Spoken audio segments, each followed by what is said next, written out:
is Dan Hardy with TapOut VTC. I thought I'd let you guys come and check out what I do for the day. So today starts with a training session, so let's get started.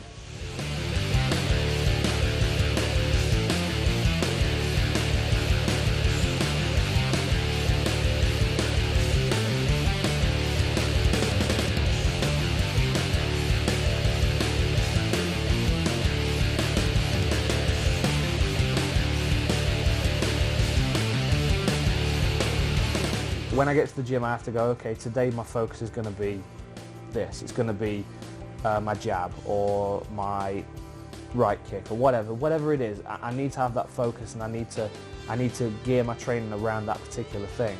Now, sometimes, obviously, I'll go and I've got a coach that will do that for me. But when I'm training on my own, like I was today, I like to be able to pick out a particular thing and work on that one thing. Now, today was just a basic session. I went through each of my main punches, obviously my jab, my right cross, my left hook, and then I worked some body shots as well, and incorporated that with the footwork that I need to get myself in and out of range and landing the shots solidly. But all the time, particularly away from training camp, my focus isn't on, you know, wearing myself out and working as hard as I can and seeing how much I can sweat or whatever. My focus is on making sure everything I do is quality. Making sure that every time I throw a punch, it's the correct movement, and I'm balanced and I'm solid. My chin's down, my hands are up, and just being really disciplined with myself. And if I do something wrong, I'll take a step back, I'll take a breather, and then I'll go through it again and make sure it's right. Because these are the times when I'm educating my body, I'm educating my muscles to move the way that they need to make the technique correct. And if I'm not focused, then they'll be doing all kinds of stuff that they shouldn't be. So I have to be focused, and I have to be 100% concentrated on whatever I've chosen to work on that particular day.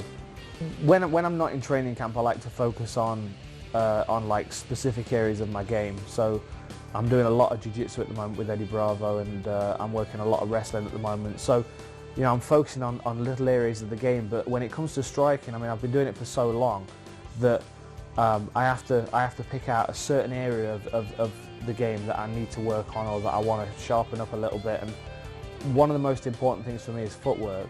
And see, the way I see it, you can teach anybody to throw a punch, but that doesn't necessarily mean they're going to land a punch. It's the footwork, it's the movement that sets the punch up. So you've got to make sure you're in range. You've got to make sure you're not exposing yourself to their attacks and things like that. So there's a lot to it. And footwork, to me, is more important than the actual technique of the striking. I mean, you can get somebody that's terrible technically at striking, but if they've got good movement, they'll land strikes. So I like to focus a lot on my footwork and just kind of really scrutinise different movements and repeat things over and over again. So I learn to be balanced and be stable in those positions. So when I throw, I can throw with all the power I've got.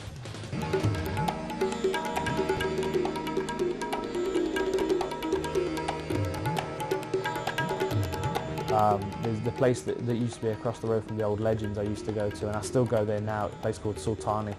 And it's just a real nice Mediterranean restaurant, you know, rice, chicken, you know, salads, real basic stuff, well cooked, and it's just great food. It tastes real nice as well.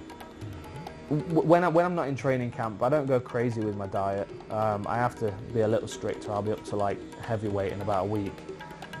So, you know, I do tend to focus on keeping things simple, keeping things basic, you know, good clean food, and you know, and lots of good calories, so I can, you know, I've got plenty of energy to train.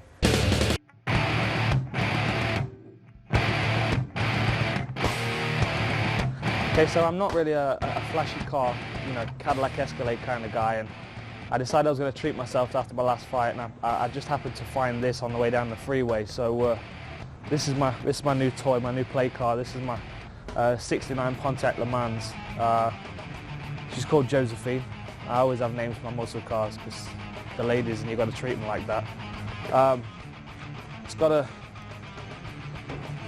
nice clean 350 engine, so I can drive it around each day. I can drive it to training and back, and it gets more than about 10 miles to the gallon, not unlike my other one, which I'll show you in a second. So yeah, it's my new lady.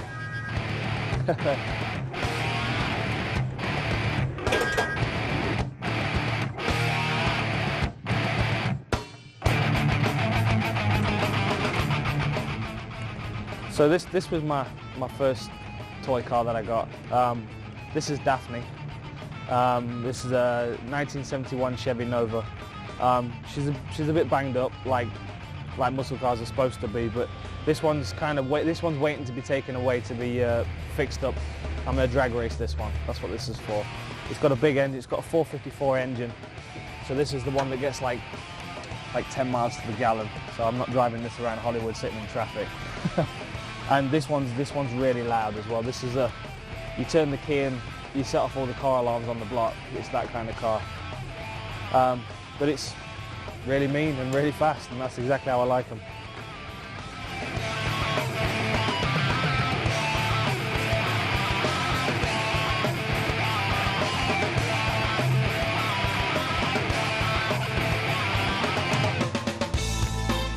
Yeah, I'm a bit of a nerd, a bit of a car nerd. I was walking around Target, and it was on the eve of my 28th birthday, and decided I was growing up too fast. So I bought 5 Hot Wheels cars, all different classic cars, and I just kind of put them on this shelf around the kitchen. And then I just kind of carried on buying them, and now I've got far too many for any grown man to own. So I've got no real excuse for collecting toy cars other than the fact that I like them. These are very cool. We actually, we're on, again, me being a big kid, we were on vacation in Disney World in Florida after the GSP fight. And there's this place in downtown Disney, and you basically go in and you get the shell of a car, and then you make your own remote control car. So that's what we did. So I have a Dodge Challenger Hemi, and then we've got a Dodge Viper as well. So we're racing these around the hotel and getting funny looks off all the parents with the kids that are like trying to figure out why 2 adults are playing with remote control cars and not in the lobby of the hotel. I started buying these magazines and then realised it's probably the best just to subscribe to all of them. So I'm subscribed to about 6 different car magazines now. So I have like, I don't know, 300 now. But I read them, I do get through them all. And it's you know, we don't have these kind of cars in the UK, so you know, I'm not used to seeing these kind of magazines, so when I got over here and I could buy them on the shelves of places, I just kind of went crazy, and I'm just looking through the magazines all the time. If there's something else, if there's something other than fighting that interests me, it's muscle cars. Yeah, I want a drag race one as well though. The Chevy Nova, that's for drag racing. I want to get that on the strip and see how fast it'll go.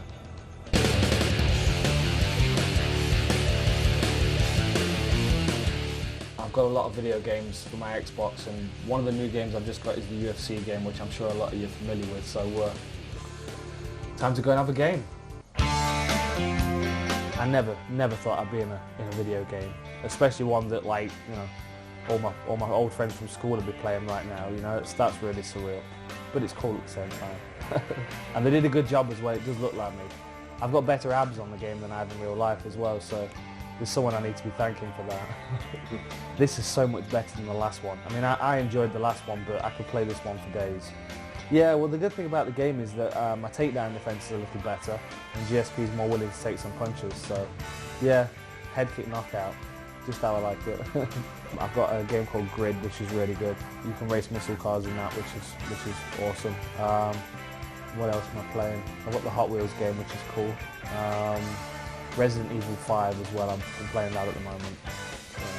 I kind of switch back and forth, I get bored pretty easily, so I like to have a selection of games.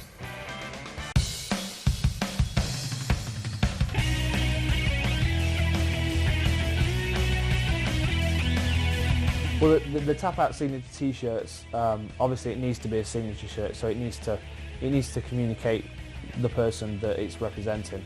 And when the designers called me up, they asked me a few questions about, you know, colours and things like that. Obviously everybody knows that I always wear red, I always have red hair when I fight, and so that was an obvious choice to have red print on it. Other than that, I just said, look, you know, it's got to be punk rock. It can't be nice and clean cut. I want it to look like an old punk band t-shirt that was not been printed very well, and that's, you know, you bought off some guy in the street outside the gig. And you know, because I used to do that all the time. I used to go to these shows and, you know, I'd be going to watch Sick of It All or Megadeth or whatever, and I'd I'd walk past a guy in the street and he'd just have a load of t-shirts on the floor, and some are being like, you know, half in a puddle and soaking up the dirty water and stuff, and he'd be selling the shirts for like £5 or £6, and I'd buy a couple of shirts, and that'd be what I'd wear most of the time. And I like that kind of rough, you know, punk rock looking print. So I just said to him, look, you know, I mean, they're great designers anyway, so I didn't want to interfere too much, but I said, look, black and red are my colours, it's got to look punk rock, go for it. And they came up with 3 really good designs, and I couldn't choose between them, but they decided to go with the one that's on sale at the moment, and it's an awesome shirt. They did a real good job.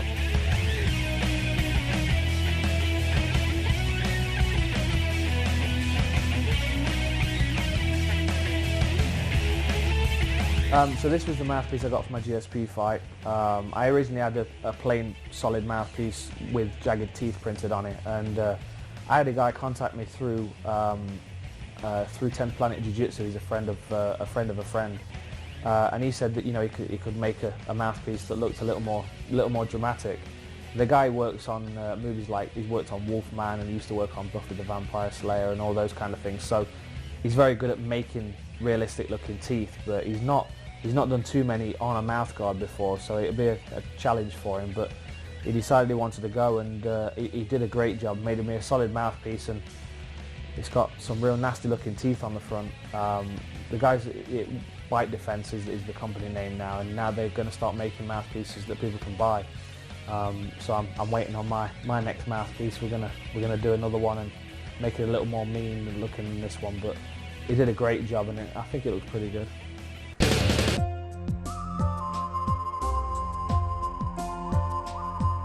I'd never travelled anywhere, you know, on my own before, and that was a big step for me at the time. You know, I got on a plane, I flew to Beijing, and then I caught another flight up to the north of China, and you know, I spent 2 months training basically a Shaolin temple. It was a castle on a hill, and it was a small group of fighters from around the world, people from the US and from England, and there was a couple of Norwegian guys there, a real mix of people.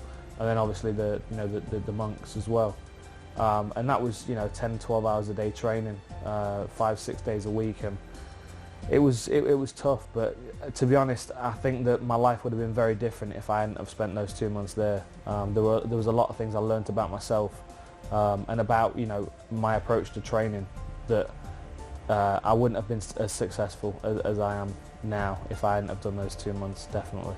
Before I travelled out there to train, I had expectations of what I was capable of. I'd set limitations on myself, things that I thought I was capable of, and then things I thought I'd never be able to do. And during those 2 months, there were so many times that you know, I hit a limitation that I'd set for myself and then went straight through it. That at the end of the 2 months, I just kind of sat there and thought to myself, you know, I mean, where are my limitations? You know, what am I not capable of doing? You know, and since then, this has almost been a journey to find out what I'm not capable of. You know what I mean? To find out where my limitations are, and that's, you know, every day I go to the gym, I try and push myself to a limit and learn about myself a little more.